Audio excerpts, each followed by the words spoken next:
Well, well, well. How the turntables? Well, Nafisa Collier's statement about knowing how to run a sustainable league is aging like milk in the Sahara Desert wrapped in gym socks. The latest Unrivaled numbers are out and the league is in deep trouble. What's happening right now could cost the players dearly at the CBA negotiating table.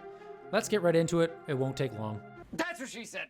Opening day of the second season of Unrivaled, averaged 175,000 viewers during its primetime window. Last year's opening day, over 300,000. Now, they're sitting around 100,000 viewers per game at best. That's down from 208,000 average viewers during regular season games in year one. So, they've lost 50% or more of their audience in 1 year. I know there are people out there saying, it's too early and all that, but you've got to compare apples to apples, and any way you slice these apples, this is a horrible start. But wait, there's more. Not only are the viewership numbers falling, people aren't showing up. It's being reported in the news, but also by my eyeballs, that there are empty seats. Normally, that wouldn't be a huge deal. But it is when there are only 1,000 seats. The small size of the arena already reminds me of the 2020 bubble where everyone was 6 feet apart, so it already feels a little bit sad to me, but when you add the empty seats, the optics are just horrible. Now look, I applaud anyone who starts a business, gets funding, and wants to improve working conditions for their talent. I'm not trying to dunk on them, but every day that goes by, this whole thing is feeling a lot like Entertainment 720 from Parks and Rec. Remember that? Tom Haverford and John Ralphio started an entertainment company with unlimited perks, bottle service at the office, and zero sustainable business model. They meant well, they had the funding, and then they went bankrupt because good intentions don't pay the bills. That's Unrivaled right now. So why is the enthusiasm down? Well, there could be a few reasons.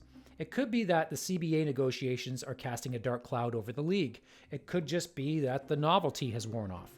But also, they shuffled the rosters around, and people are calling that out as a major mistake. Fans now have to figure out who to cheer for all over again. To me, that is a big tactical boo-boo. But wait, there's more. On January 30th, Unrivaled is playing 2 games in Philadelphia in an arena that seats 17,000 people or more.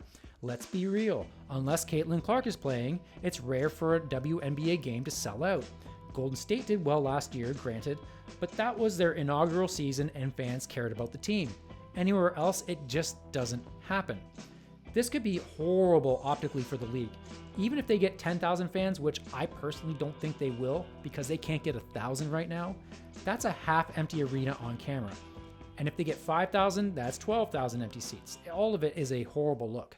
And this next part is what I think the WNBA owners know is coming down the pipe and why they're in the strongest negotiating position ever. TNT can reportedly opt out of their Unrivaled media rights deal after year 3. So if the ratings don't improve and they're trending in the wrong direction, this league is toast. No media deal means no revenue means no league.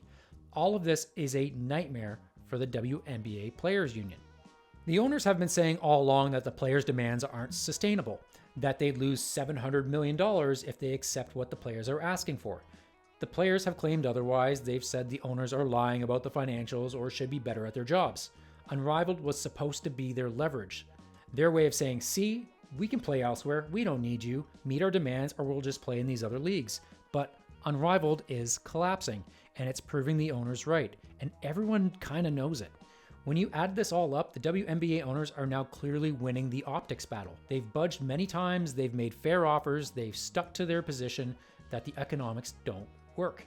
Now, Unrivaled is proving them right. And I think they know nobody's going to watch Project B unless Caitlin Clark is playing, and she isn't. Now, here's the interesting part. The players in the bottom half of the WNBA talent pool, all the ones who aren't playing in Unrivaled and aren't getting those fat Project B checks, they have to be getting nervous.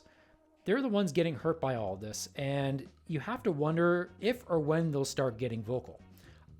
I've said it before and I'll say it again, the WNBA players overcooked the turkey. They negotiated this admittedly really well, really strongly, right up until they missed that January 9th deadline and continued to claim the WNBA owners were being unreasonable. I think the WNBA owners know the WNBA ceiling is Caitlin Clark's ceiling. They have zero interest in taking a deal that will crush them financially, so they'll wait out the players, even if it delays or cancels the 2026 season. And casual fans, they'll come back when Caitlin plays. If you're still here, drop a W in the comments because you're a winner for watching all the way through. Thanks for watching.